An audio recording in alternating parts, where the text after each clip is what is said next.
farada siyama ramadana ala ummati khairil bariyah kama farada siyama ala umamil madiyati fi syara'i samawiyah.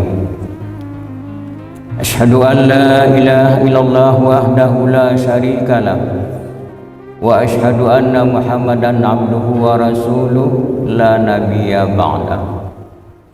Wa qala Allah ta'ala fil Qur'anil Karim wa biqaulihi yahtadil muhtadun. Bismillahirrahmanirrahim. Ya ayyuhalladzina amanu kutiba alaikumus syiyam kama kutiba alal ladzina min qablikum la'allakum tattaqun. Shadaqallahul azim. Bapak, ibu-ibu kaum muslimin rahimakumullah, puji dan syukur kita kehadiran Allah Subhanahu wa taala. Alhamdulillah, kita masih diberi kesehatan, kesempatan dan kekuatan. Pada hari ini kita telah memasuki hari yang ketiga dari ibadah puasa kita untuk tahun ini.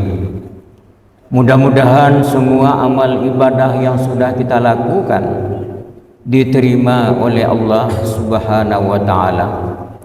Kemudian mudah-mudahan kesehatan, kesempatan dan kekuatan tetap diberikan oleh Allah kepada kita sehingga kita bisa menyelesaikan puasa Ramadan ini sampai akhir bulan Sya'ban Ramadan ini.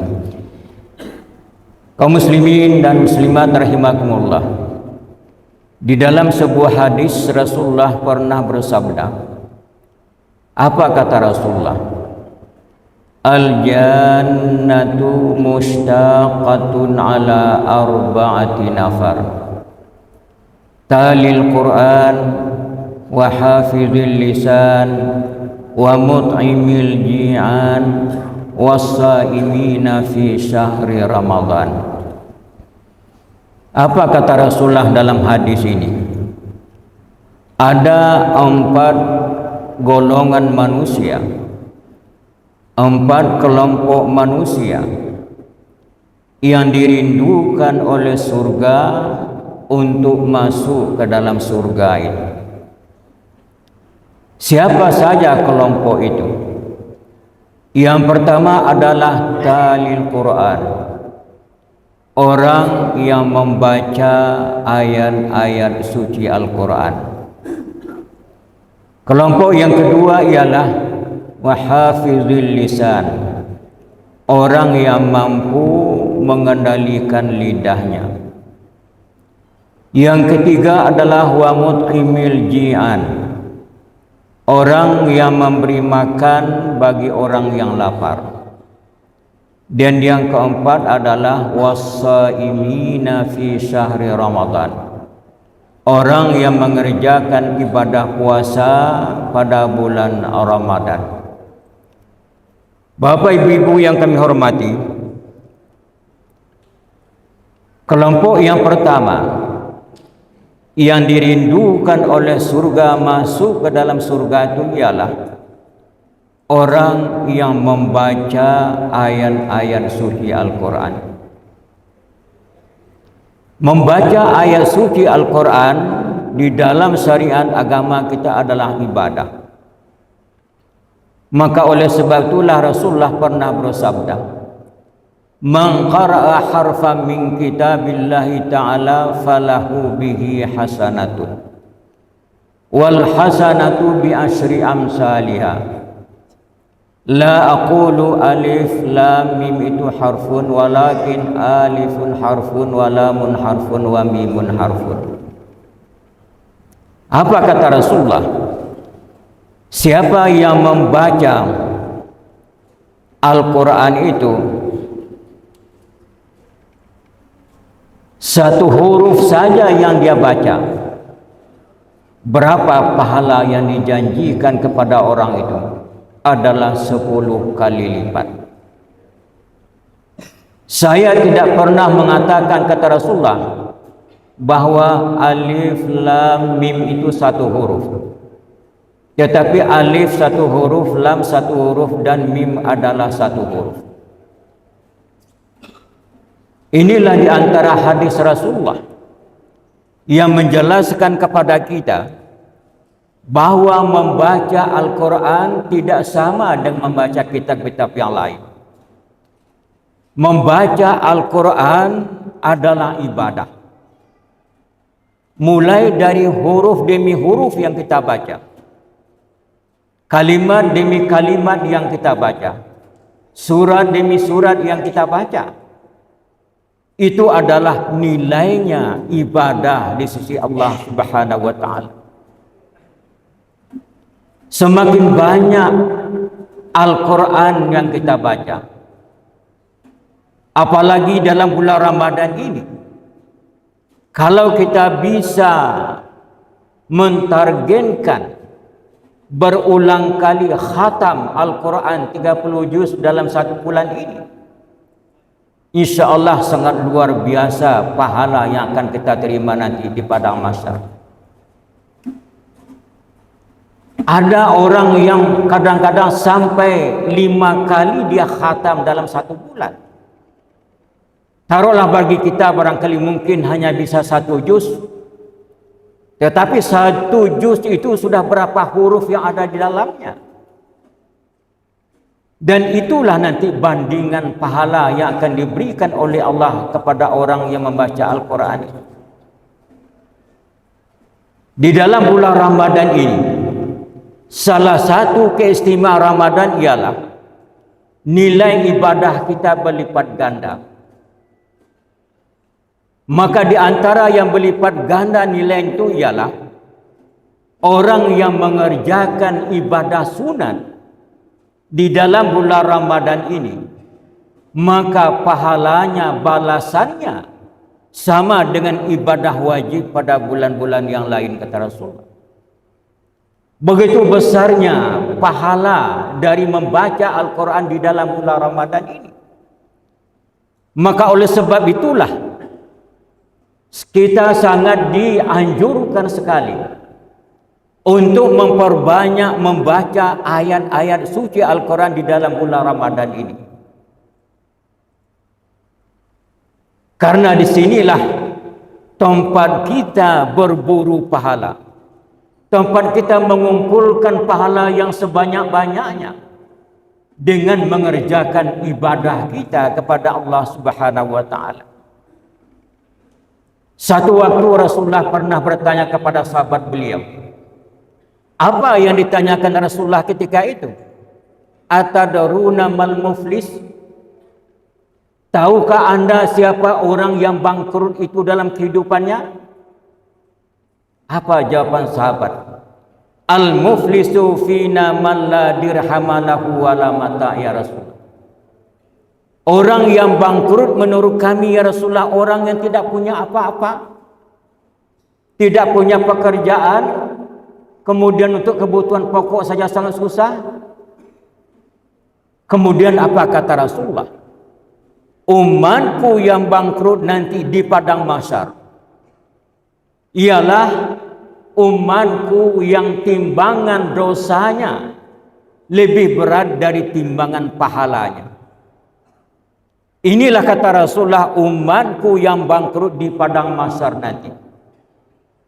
Setelah amal ibadah kita ditimbang, diperiksa di hadapan Allah, maka di sana nanti akan ketahuan mana yang berat timbangannya, apakah pahalanya atau dosanya.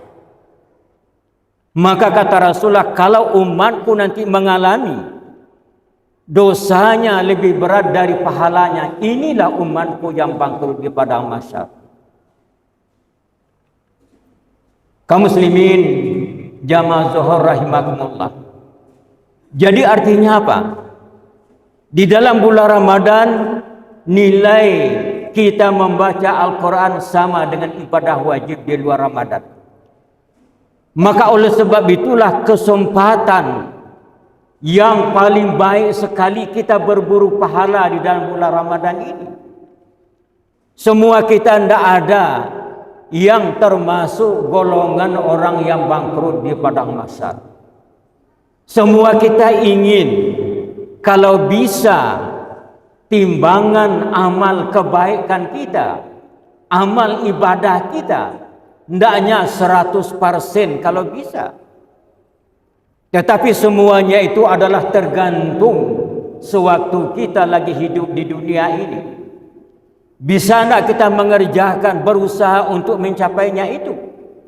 Itu adalah terserah kepada pribadi kita masing-masing. Maka bagi kita umat Islam, bulan Ramadan salah satu keistimewaannya adalah nilai pahala ibadah kita sangat luar biasa. Ibadah sunat kita sama dengan ibadah wajib pada bulan yang lain.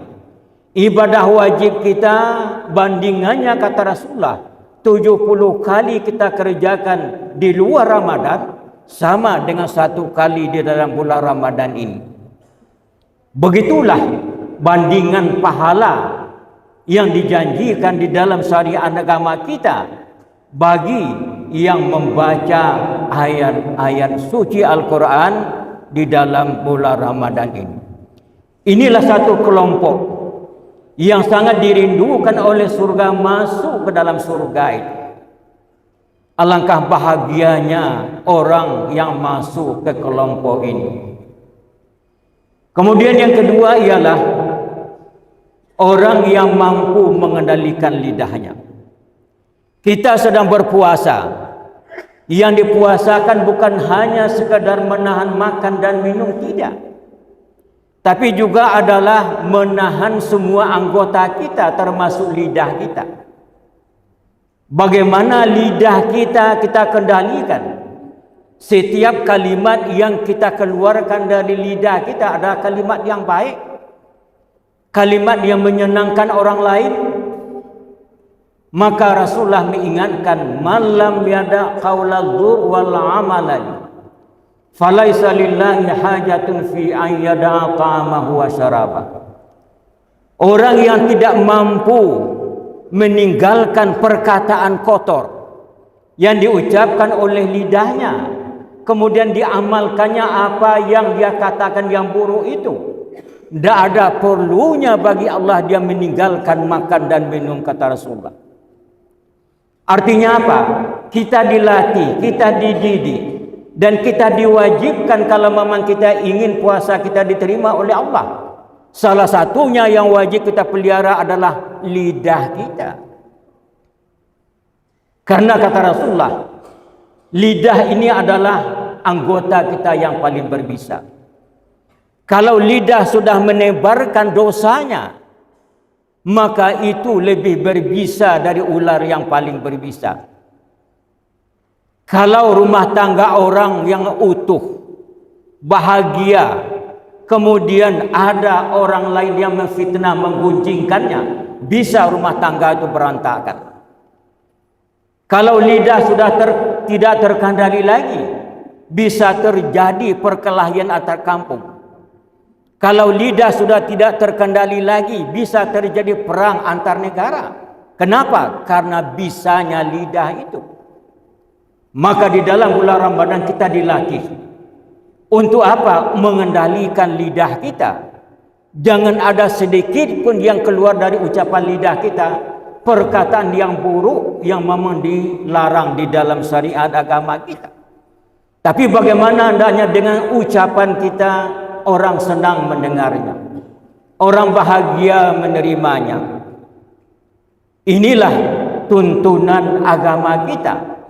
Dan seseorang yang sudah mampu mengendalikan lidahnya, maka dia akan termasuk salah satu kelompok yang dirindukan oleh surga untuk masuk ke dalam surga itu. Bapak, Ibu yang kami hormati, mudah-mudahan yang sedikit ini ada manfaatnya untuk kita semuanya dalam rangka kita memperbaiki diri kita, dan semua kita ingin masuk ke dalam surganya Allah Subhanahu wa taala. Sekian, akhir kalam, wabillahi taufiq wal hidayah. Wassalamualaikum warahmatullahi wabarakatuh.